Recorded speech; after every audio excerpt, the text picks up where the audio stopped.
much for joining me today. We are about to make Caribbean green seasoning, and up on the screen I'm going to list all of the ingredients that I used.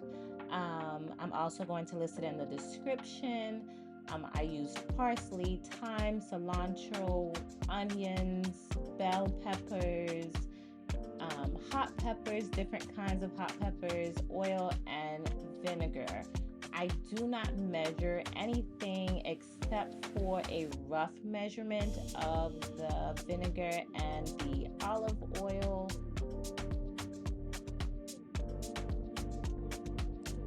So here I am chopping up the green onions.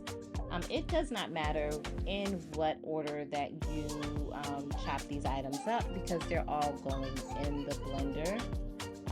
So just go ahead, chop it up. I usually just get a stalk of it. I chop most of it up and use most of it. I pretty much eyeball when I cook now.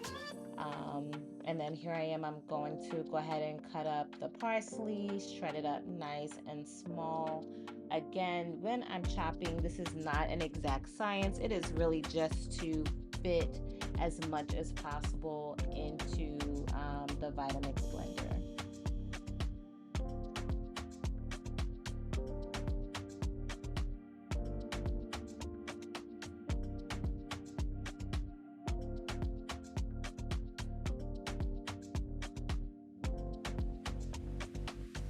Next, I'm going to cut up all of my peppers, and you can get any colored sweet peppers for this. Just chop it up. Usually I do big chops, clean it out, rinse it off, and then get it smaller into cubes or slices so that again, it's not taking up as much space when I begin to blend this all up.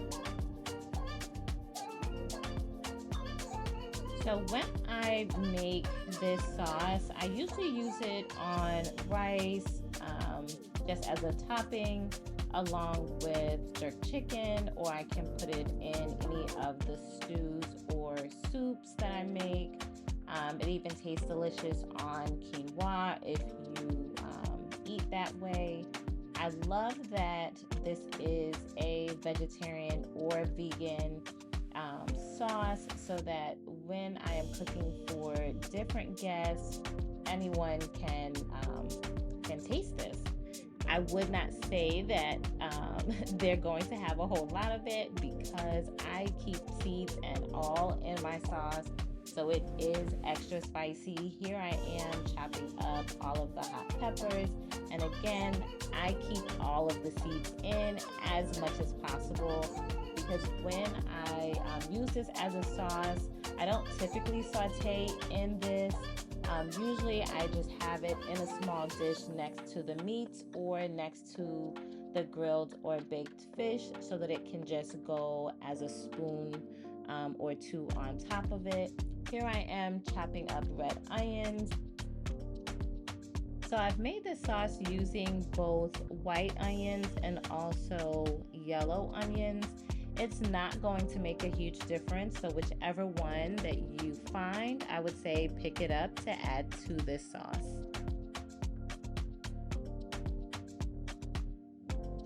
And then last, I added in the thyme. I did not add garlic to this sauce just because the person that I'm making it for does not care for garlic. But usually I do add a clove or half a clove of garlic to this recipe. And then once you have everything chopped up, you just go ahead and put it in your blender, whether it's Vitamix or any other. Because it is a lot, you will probably have to do kind of like 2 pourings of it, or kind of put it in that Vitamix or put it in your blender twice. I usually will blend it until it goes down to halfway. Then I pour in about 3 tablespoons of olive oil, depending on how much sauce I'm making. And then I add some more of the ingredients and I let it blend up again.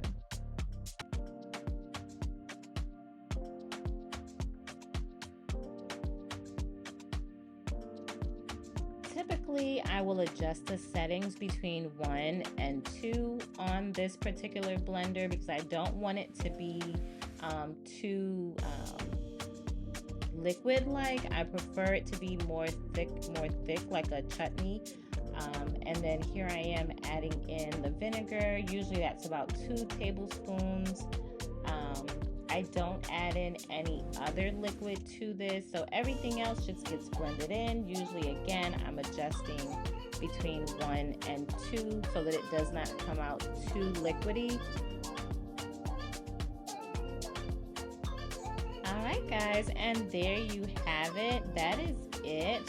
I don't add anything else to my green seasoning. I usually will spoon this into one of the mason jars, and it can actually stay in your refrigerator for about a month. I wouldn't suggest longer than that because this is a fresh sauce. There are no preservatives to it. Also, because it is such a spicy sauce, I would minimize how much salt you use in whatever dish you're going to add this to. But again, it tastes delicious on baked or grilled fish or chicken, pretty much all of the meats, as well as on top of rice. If you enjoyed this recipe, please make sure you like, subscribe, and share.